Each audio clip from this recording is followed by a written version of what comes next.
On today's episode of Locked On Suns, 2 wins in Salt Lake City and a lot of lessons learned. We'll dive into how the Suns beat the Jazz this weekend and what it showed us about their ultimate identity as a team, for better and worse. Let's go.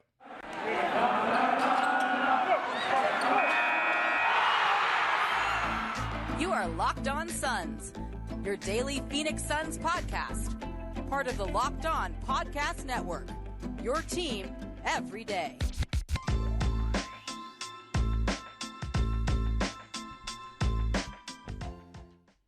We are back.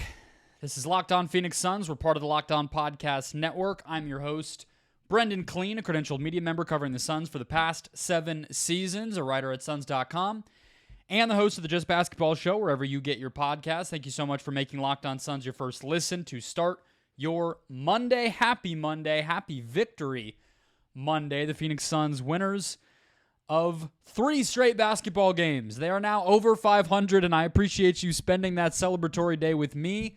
We're here every single day for you. All you have to do is hit that follow or subscribe button. Get a show in your feed every single Monday through Friday. And become an everyday or get locked onto the Phoenix Suns right along with me every single day.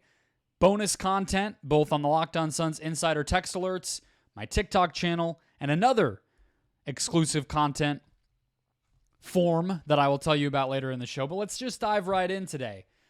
131 to 128 on Friday night on national TV, a late night game. 140 to 137 in double overtime on Sunday. 2 crazy games, 2 very fun games, 2 very offensively oriented games that we have to dive into, but we're going to focus it through the lens of these Suns settling into an identity and what that means in the good and the bad from what we saw this weekend. And it extends before this weekend. I would say, honestly, dating back, probably the Thunder game would be the one that maybe I would say you really started to see it click, but I'll tell you what I mean as we go. Today's show brought to you by Prize Picks, the easiest, most exciting way to play daily fantasy sports. Go to prizepicks.com/LockedOnNBA. Use the code all lowercase LockedOnNBA for a first deposit match up to $100. Let's start with the good. Devin Booker and Kevin Durant are far and away good enough to anchor an elite offense, win a lot of games. That might sound obvious. That might sound not even worth saying, but I'm going to say it.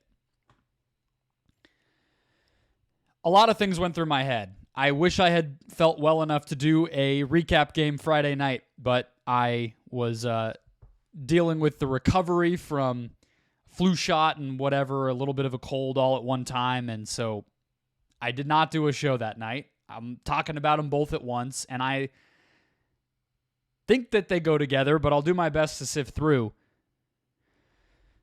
This team, but especially Booker as a teammate, feels like exactly what Kevin Durant has been searching for. And that sounds very deep. Like, that sounds like I'm going to get you into the Kevin Durant legacy situation and talk and conversation and debate. I'm not doing that.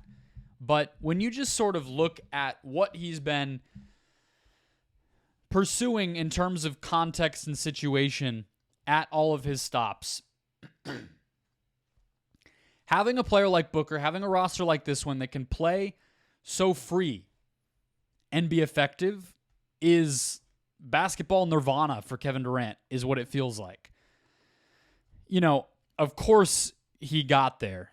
The 2020-2021 season, when James Harden gets traded there, they finish the regular season to Brooklyn, meaning Brooklyn. Finished the year with the number 1 overall offense in the NBA by a pretty decent margin. And just crush the Boston Celtics in the first round. James Harden, Kyrie Irving, they looked unstoppable. They looked unguardable. And that team had a lot of similarities to this one. Bottom 10 defense in the regular season. They were 48-24 in the regular season, which is they won 2/3 of their games over the course of an 82-game season. That's a 55-win team. So they were dominant with their offense. They were relatively free and loose and unstructured, and you're seeing a better version of that, I think, with Devin Booker. And you're seeing a lot of the role players fill similar voids, similar roles, similar needs around that. The other thing I was thinking of in terms of takeaways from these very high-scoring shootout, quick, fast-paced, crazy games that both were close late and went into crunch time is the Dallas Mavericks series in 2022. And without, I guess, scaring anybody or triggering anybody, the reason I bring that series up is the value of having two players, and the Suns have three. One of them is dealing with back spasms, obviously. But having two players who can generate help, two players who you have to devote additional defensive attention to, and not only that, but the context in general once that second defender comes. And let me be more specific by what I mean there. If you remember the Dallas Mavericks series, the Mavs used Reggie Bullock, and Dorian Finney-Smith to send aggressive, long, big defenders at Booker. And then on top of that, they would send the screeners defender, oftentimes DeAndre Ayton, obviously, to the ball, coming off of a screen. And what happened? Devin Booker looked the worst we've seen him look in a playoff series, the worst we've seen him look over the course of 7 games, probably in his whole career, or at least, the winning portion of it. And it made people reconsider a lot of things and maybe panic about Devin Booker. I'll fess up to it. I did that.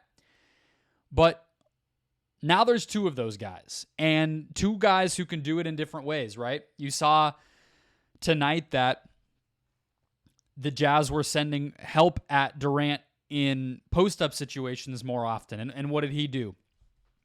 Posted up a little less, became more of a playmaker overall, and turned those aggressive doubles and everything else into opportunities for teammates. Similarly, Devin Booker did not score. He was not quite as efficient on Sunday night. Still didn't turn the ball over, but they went to Durant as sort of the primary playmaker more often. But to return it to the Dallas series, you are in a situation where every single ingredient is better equipped to handle the aggressive help than that series showed. You have Yusuf Nurkic, who can make plays in the short roll off of that pocket pass.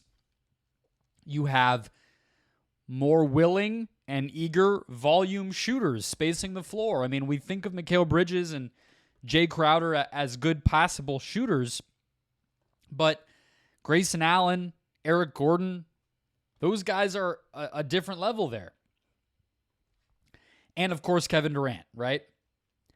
And so this is the nirvana that I think Kevin Durant needs and just thrives in.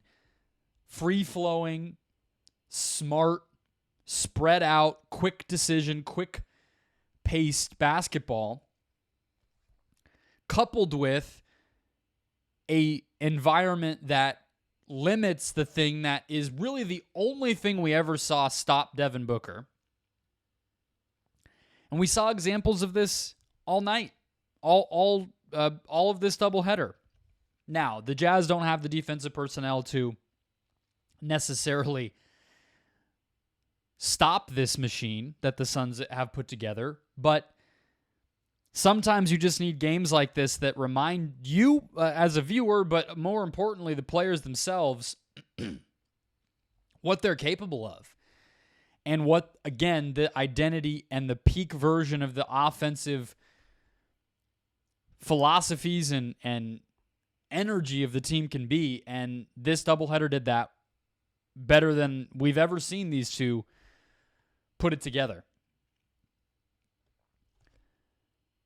The other guys up next. What did we learn about how everyone else fits into this? And what needs to improve to not have to win every game in the 130s? Talk about that next. First, today's show brought to you by Prize Picks, the best brand in daily fantasy sports, the best place to play daily fantasy sports, because with basketball season here, Prize Picks has again rolled out their Specials League where you can combine projections, have two or more players from different sports or leagues to set your lineup. So let's say LeBron James and Travis Kelce at a 10.5 combo of threes made plus receptions, or local to the Valley. Kyler Murray scampered in for a touchdown against Houston on Sunday, and Devin Booker, of course, continuing to pile up the points. Let's say you go points plus rushing yards, and you say more on those two. Again, all you do is go more or less than the Prize Picks player projection, and that's how you win. No pool, no league, no head-to-head.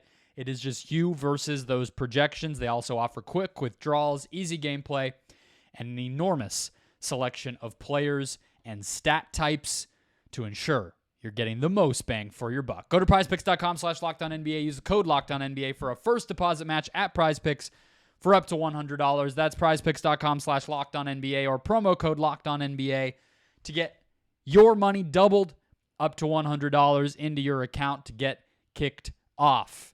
PrizePicks, daily fantasy sports made easy. Let's talk about everybody else and what their role in this identity looks like. Locked On Suns insider text alert subscribers received a video breakdown this past Friday heading into the first Jazz game about the defense. If you want video breakdowns like that, as well as my reaction to all Suns news and rumors, exclusive game day content and observations from Footprint Center, as well as the Verizon 5G practice facility that I go to in person and report, plus engagement directly with me. You can respond to me. You can ask me questions. The link is in the description below. You can also go to joinsubtext.com/LockedOnSuns to sign up. Get that exclusive content delivered straight to your phone every time I send it out. Don't miss anything. Be in the know all the time. Sign up there. In that video, I broke down how the defensive identity was coming into place, and I think a lot of what I talked about in that last segment with Booker and Durant is the offensive identity coming into place. Actually, a tweet also got my thinking going on this topic, which was somebody put out on Twitter that the Suns, Vogel, had really been working to start small. And Dave King from Bright Side of the Sun, who's been on this show, who I know well, would consider a friend. I'm sorry for the congestion, everybody. I'm trying not to do it into the microphone. I apologize. Truly, I will cut as much of it out as I can. Dealing with the cold, as I said. Dave King said, yes, it's working on offense really well. Like, almost to kind of clarify it. And, it's not criticizing Dave, but it kind of got me thinking. I'm like, well, doesn't it work as long as you win? I mean, every team is going to be better on one end of the floor than the other. We knew this Suns roster was built around offense. So, yeah, of course it's working better on offense. Gordon and Allen primarily are offensive guys, especially because they're being played somewhat out of position where they're smaller than the player they're defending a lot of the time, or at least Allen is. At least Gordon often is. He's guarding Karl Anthony Towns or whoever. But if you win, then it works that's the ultimate works. So rather than continuing down that hypothetical or that kind of imagination version of this, I'll just say when Booker and Durant are flowing like that and the simplicity of the offense is really at its best, and I mean simplicity in a good way, of course, it really starts to open up what exactly everybody else needs to be doing, right? We know for a fact at this point, Jusuf Nurkic needs to make good decisions on the short roll, be efficient with his shots when he does choose to take them, hit the offensive glass, and execute and provide and compete on the defensive end. There's a role. Grayson Allen, defend, point of attack. I think Grayson Allen, to me, has proven himself to be maybe the most kind of up and down, free-flowing role player on this roster. You know, there was a stretch in the first quarter of the Sunday night game where the Suns went on like a 12-1 run and took a pretty sizable lead and then obviously gave it up, where they were turning defense into offense. It was the chunk where I'm sure you'll remember Booker and Durant had breakaway dunks. But who was running the break with them? Grayson Allen. He's got to take and make a lot of spot-up threes, move the ball intelligently, make a smart decision, not turn it over. There's a role. Eric Gordon, bomb away from three. He's often the guy set up one pass away from a Durant post-up. He's often a guy who is going to sort of reset the offense on the second side if the initial action breaks down. And he's going to guard bigger players. There's a role, right? Off the bench. We'll get into these guys more in the next segment, but Bates Diop, Nasir Little, hey, switch defensively, provide a size and make an impact with that size, crash the offensive glass, make your spot-up threes. Roll. And so that is coming into clarity. But let's zoom out now that we've sort of hit the roster side. Identity is a big word. And a lot of what I'm talking about might not feel different from what the Suns were already doing. But the reasons that I feel like the Suns are settling into an identity, I'll go through.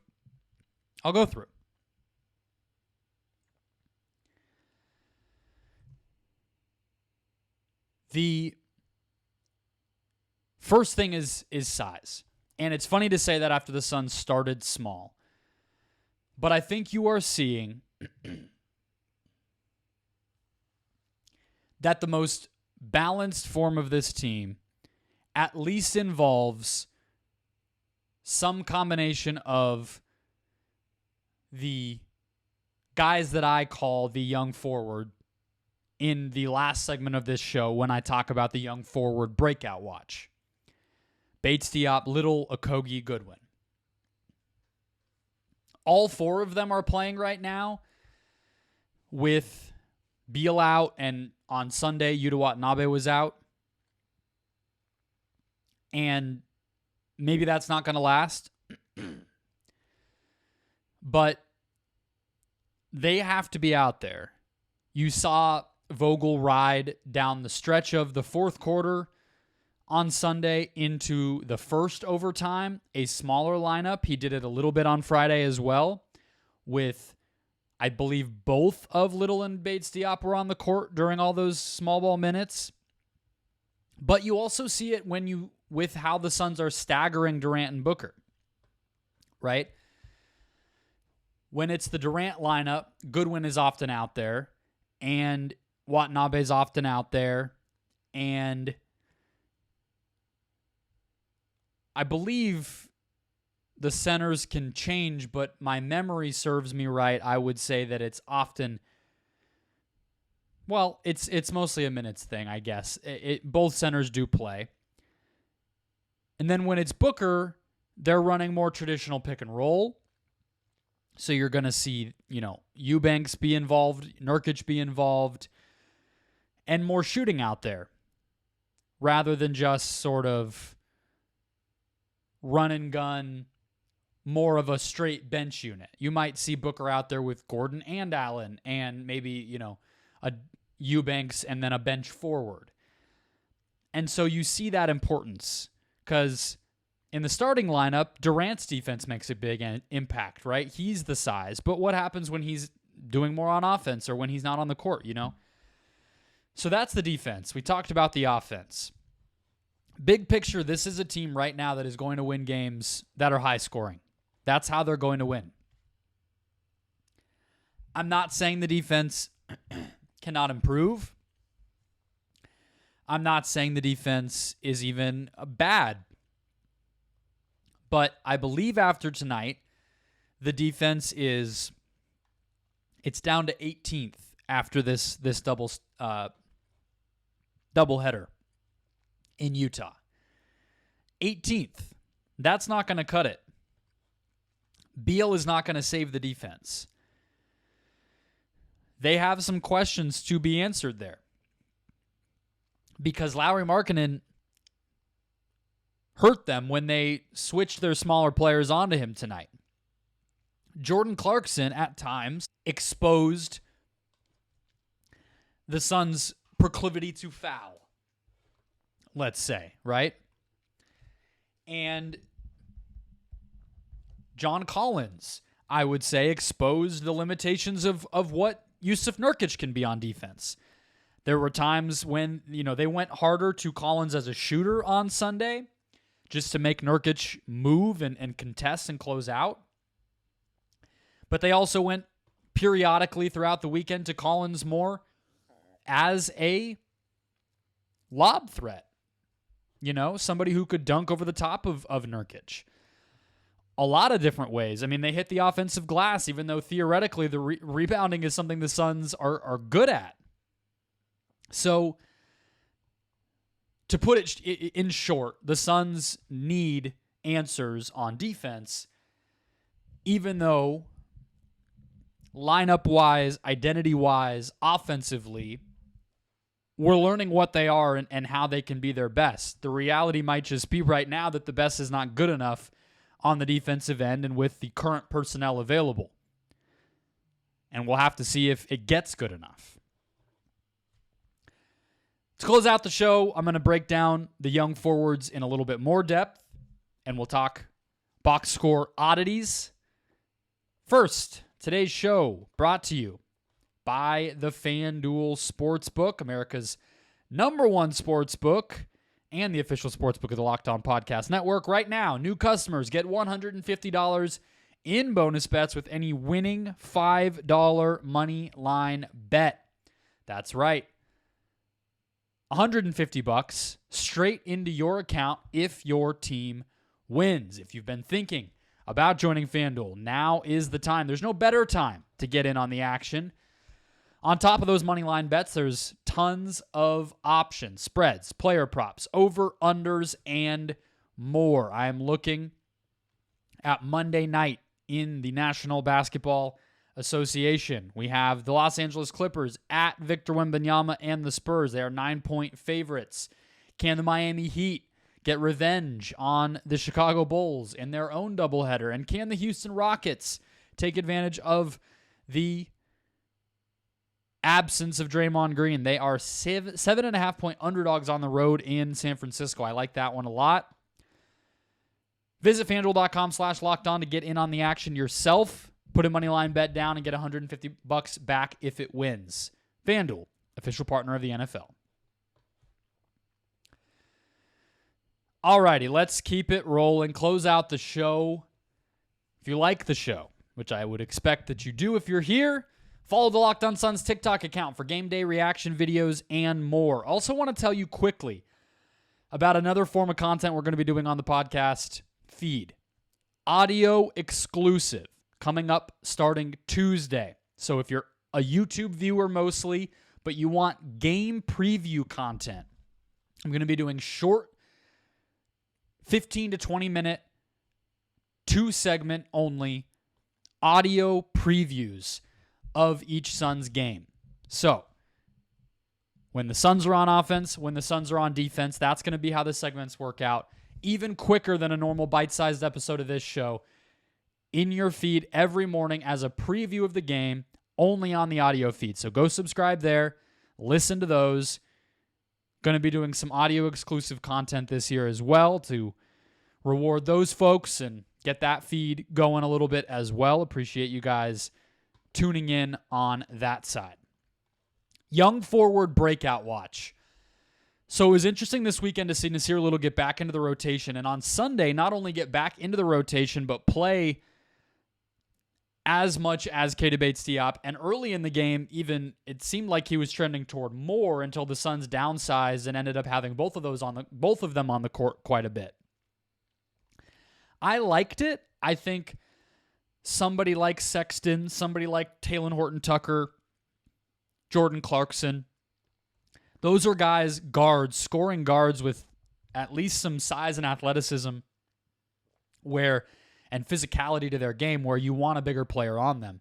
You want to be able to switch and not feel like you're putting suddenly, a Drew Eubanks, for instance, out on the perimeter on an island, or even Eric Gordon for that matter. So I liked that. And I think that they all played pretty solid games. I thought, inevitably when Lauri Markkanen has it going, that dude is one of my favorite guys to watch in the NBA.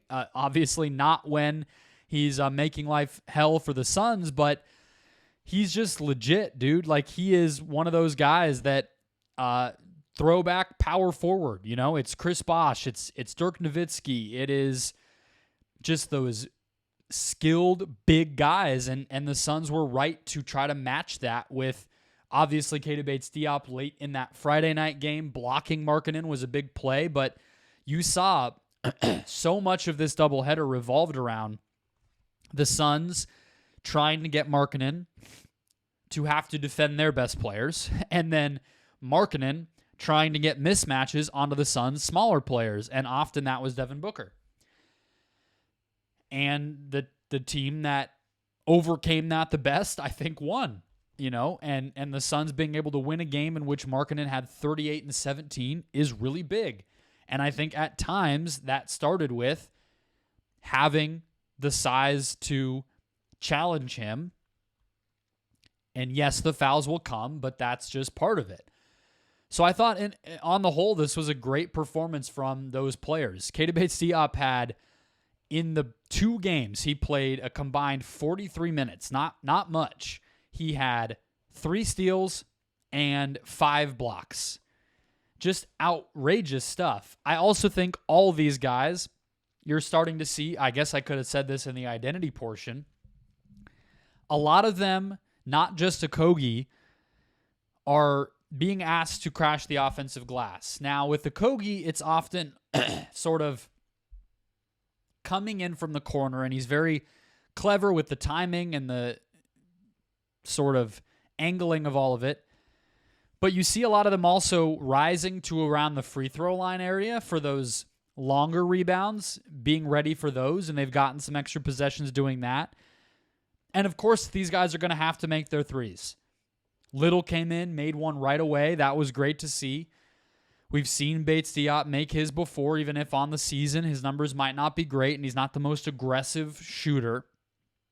These guys are going to have to make those. But overall, they executed the task this weekend, and I don't see any reason to think that while Beal continues to be out, all of them will play. And it wouldn't surprise me, maybe matchup dependent on Tuesday. Portland, I'm not sure they have a ton of guys who you're really game planning for, but Jeremy Grant and Shaedon Sharpe are legit scorers. You don't want Durant having to guard Shaedon Sharpe guard Jeremy Grant all that much. You don't want those guys punishing you on switches. So, I would expect the Suns to flip-flop around based on matchups. Maybe they go a little smaller on Tuesday and lean into Okogie and Goodwin more because that's sort of what Portland's personnel dictates. But everybody's earned the playing time, and that's the best part. Box score oddity to close us out. The Jazz in these two games had a combined 106 points in the paint, and on Sunday in particular, it was especially ugly because they hit the offensive glass so hard, but they outscored the Suns in the paint in both games. The Jazz also 6 fast break points on Friday night, but 24 on Sunday night. The Suns had a few games in a row where they kept the turnovers low. On Sunday, they let them go. And honestly, the other part of the possession game, and I know I talk about this all the time, but it's important. The Jazz had 27 offensive rebounds on Sunday, and the Suns only had 11. But the other part of it is the free throws. It feels like the Suns are just baked into a ton of free throws now, which is an insane thing to say after so many years of that not being the case in the Chris Paul era. But between Booker and Durant, you're looking at least like 15 a game, right? And so for a team to even kind of come close to the Suns almost feels like a loss in that statistic. Now, I'm not saying they're going to lose every game like that, but in these games, the Jazz out free throwed them. And that just is such a big hit to what the Suns want to do. Markkanen got to the line a combined 21 times in these games. Jordan Clarkson got to the line 11 times combined and was getting a lot of calls. And then John Collins, who I mentioned, in the Friday game at least, was able to get to the line a little bit as well. So, and then Horton Tucker being the last one. The Suns can't lose those categories, right? These are the things where if you're going to have a mediocre, middling defense, you need to be able to win the possession game, right? You need to be able to force turnovers and take care of the ball yourself. You can have a defense that maybe doesn't have a lot of rim protection or, doesn't always have the size in every lineup to get a good contest and really get the offense that it's trying to guard out of rhythm. Those things are survivable. But what you can't do is also foul too much and not win the turnover battle and, make silly mistakes. Those are the things that lose you games. Those are the things that even if you're, only 15th in defense and second in offense or something, those are the things that make you not be able to survive that way.